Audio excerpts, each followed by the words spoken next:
Hello guys, welcome to my channel. Myself Ritesh Dubey and मैं आप लोगों के लिए लेकर आ रहा हूँ एक नया सीरीज वीडियो जिसमें हम कंप्लीट इंडियन ज्योग्राफी को मैप के थ्रू पढ़ेंगे।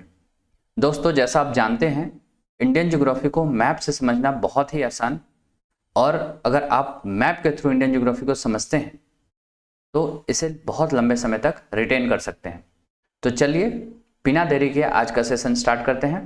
तो आज के सेशन में हम सबसे पहले इंडियन ज्योग्राफी के इंट्रोडक्शन पार्ट को मैप के थ्रू पढ़ेंगे। तो दोस्तों, इंट्रोडक्शन पार्ट में हम सबसे पहले देखते हैं location and size of India. Location बोलने का मतलब क्या है? लोकेशन का मतलब यह है कि इंडिया अर्थ में कहां पर लोकेटेड है।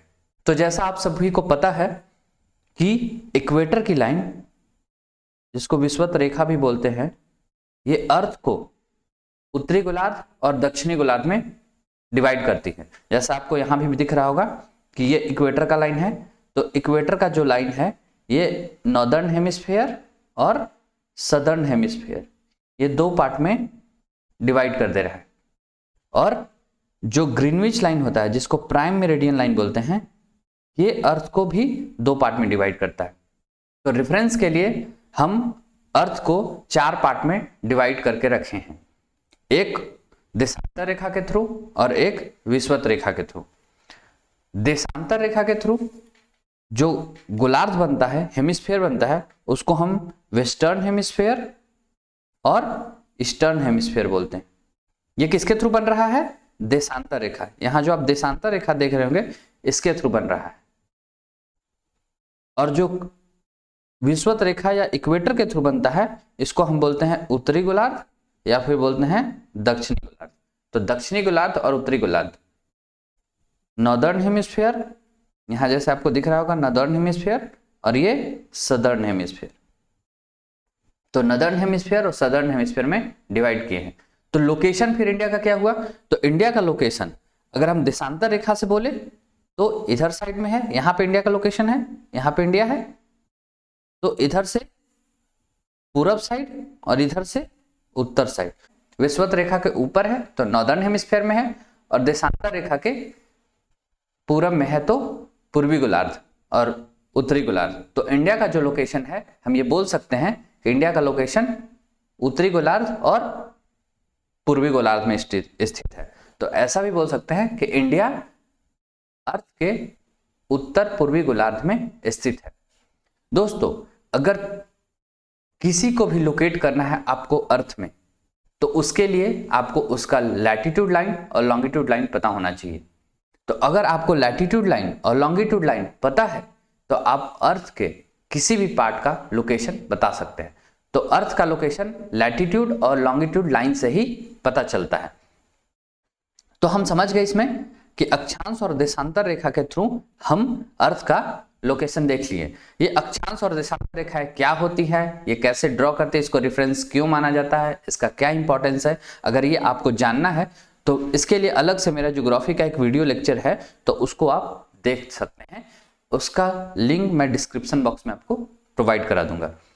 तो ये हो गया। तो इंडिया का लोकेशन, अगर इंडिया का लोकेशन अर्थ में बोलेंगे तो उत्तर पूर्वी गोलार्ध, नॉर्दर्न हेमिस्फीयर और ईस्टर्न हेमिस्फीयर। तो अब हम बात करते हैं इंडिया के साइज की। तो साइज भी इंडिया का अक्षांश रेखा और देशांतर रेखा, लैटिट्यूड लाइन और लॉन्गिट्यूड लाइन से ही निर्धारित होता है। तो इंडिया किन अक्षांश रेखा और देशांतर रेखा के बीच स्थित है? तो आप देख सकते हैं कि इंडिया जो है वो 8 degree 4 minute north, 8 degree 4 minute north यहां पे है, और 37 डिग्री 6 मिनट नॉर्थ। नॉर्थ क्यों बोल रहे हैं? क्योंकि हम देख चुके हैं कि इंडिया का लोकेशन नॉर्दर्न हेमिस्फीयर में है, इसीलिए हम नॉर्थ लिख रहे हैं।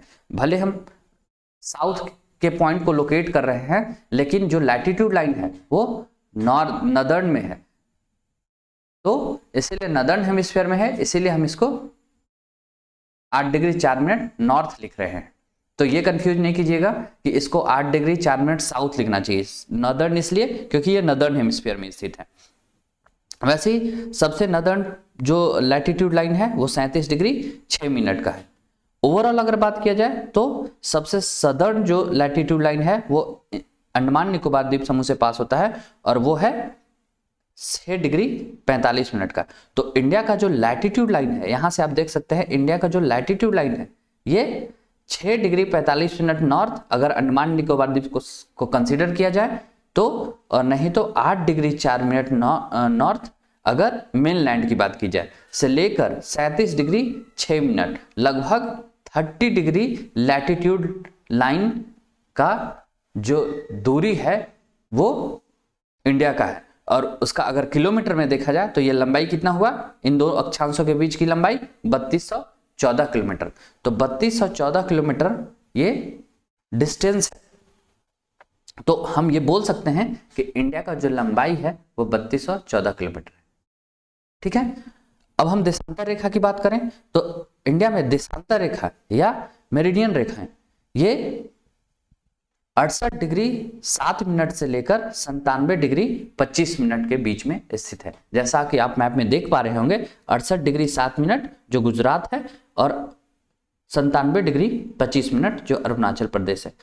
इनके बीच की डिस्टेंस कितना है, इनके बीच की दूरी कितना है, 2933 किलोमीटर। ये 2933 किलोमीटर इनके बीच का डिस्टेंस है और इनके बीच का डिस्टेंस 3214 किलोमीटर था। तो ये हम देख सकते हैं। उसके बाद अगर हम एक्सट्रीम लोकेशन की बात करें, एक्सट्रीम लोकेशन का मतलब क्या है, एक्सट्रीम लोकेशन का मतलब कि इंडिया का जो सबसे लास्ट पॉइंट है ईस्ट में, वेस्ट में, नॉर्थ में, साउथ में, वो क्या है, किस नाम से जाना जाता है। तो अगर हम ये बात करें तो जो साउथ का एक्सट्रीम लोकेशन है वो कन्याकुमारी, अगर मेनलैंड की बात करें तो कन्याकुमारी में केप कैमोरीन के नाम से जाना जाता है। और अगर इंदिरा पॉइंट को कंसीडर, अगर अंडमान निकोबार द्वीप समूह को कंसीडर करें तो वो इंदिरा पॉइंट होता है जो ग्रेट निकोबार में स्थित है। तो सदर्न मोस्ट पॉइंट या तो आप इंदिरा पॉइंट बोल सकते हैं अगर ओवरऑल बात की जाए, और अगर मेनलैंड की बात की जाए तो केप कैमोरीन बोल सकते हैं। कहां पे स्थित है, कन्याकुमारी तमिलनाडु राज्य में, और इंदिरा पॉइंट कहां पे स्थित है, ग्रेट निकोबार में, अंडमान निकोबार द्वीप समूह में। अगर सबसे नॉर्दर्न पॉइंट की बात की जाए तो वो है इंदिरा कॉल, जैसा कि आप यहाँ पे देख रहे होंगे इंदिरा कॉल। इंदिरा कॉल कहाँ पे है तो सियाचिन ग्लेशियर के पास है। सियाचिन ग्लेशियर कहाँ है तो वो लद्दाख में। तो सियाचिन ग्लेशियर लद्दाख में स्थित है। सियाचिन ग्लेशियर कहाँ है, लद्दाख में। तो कंफ्यूज नहीं करना है क्योंकि अब जम्मू कश्मीर जो है वो और लद्दाख 2 यूनियन टेरिटरी बन गए हैं और ये कहाँ से डिवाइड हो जाता है, यहाँ से डिवाइड हो जाता है। अगर आप मैप में ड्रॉ करें तो ये यहाँ से डिवाइड है लगभग। तो अगर ये ऊपर वाला पोर्शन लद्दाख हो गया, लद्दाख का क्षेत्र ज़्यादा है, जम्मू कश्मीर का क्षेत्र कम है, तो इसीलिए क्योंकि आधा पीओके में आ जाता है। वैसे लद्दाख का क्षेत्र भी बहुत ज़्यादा नहीं है, लेकिन ये जो पीओके है उसको भी हम लद्दाख में कंसिडर कर रहे हैं। तो इसीलिए अब जो इंदिरा कॉल है या सियाचिन ग्लेशियर है वो लद्दाख का पार्ट है। ठीक है, उसके बाद अगर हम बात करें ईस्टर्न का, तो ईस्टर्न में अरुणाचल प्रदेश में जो एक्सट्रीम पॉइंट है, ईस्टर्न मोस्ट पॉइंट है, उसका नाम है किबीथू। किबीथू जगह कहाँ पे है, अरुणाचल प्रदेश में। ईस्टर्न मोस्ट पॉइंट ये है। और वेस्टर्न मोस्ट पॉइंट क्या है, गुहार मोटी या गौहर मोटा भी नाम से बोला जाता है। ये कहाँ पे स्थित है, कच्छ में। ये कच्छ में स्थित है, गुजरात राज्य में। राज्य गुजरात।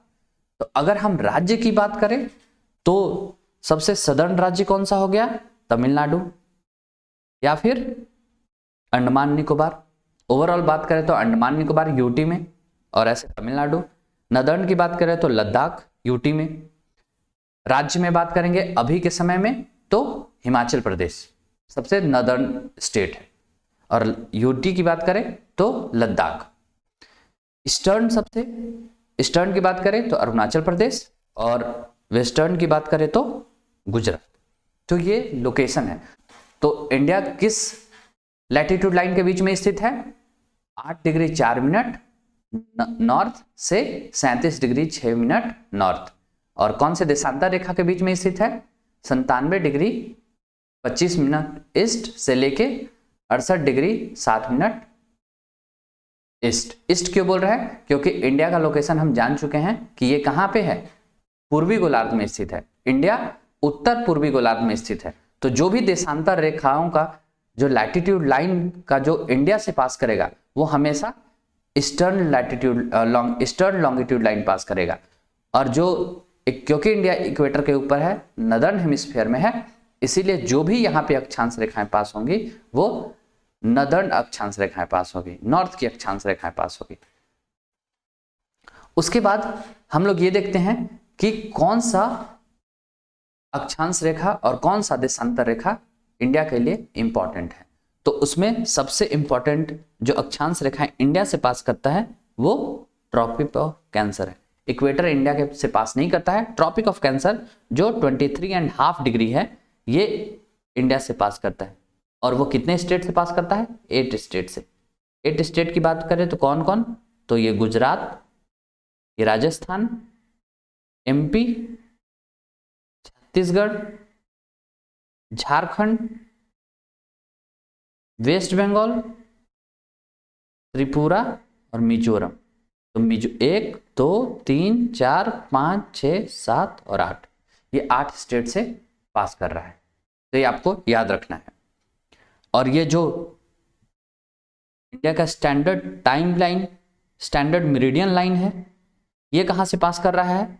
तो ये भी 5 स्टेट से पास करता है।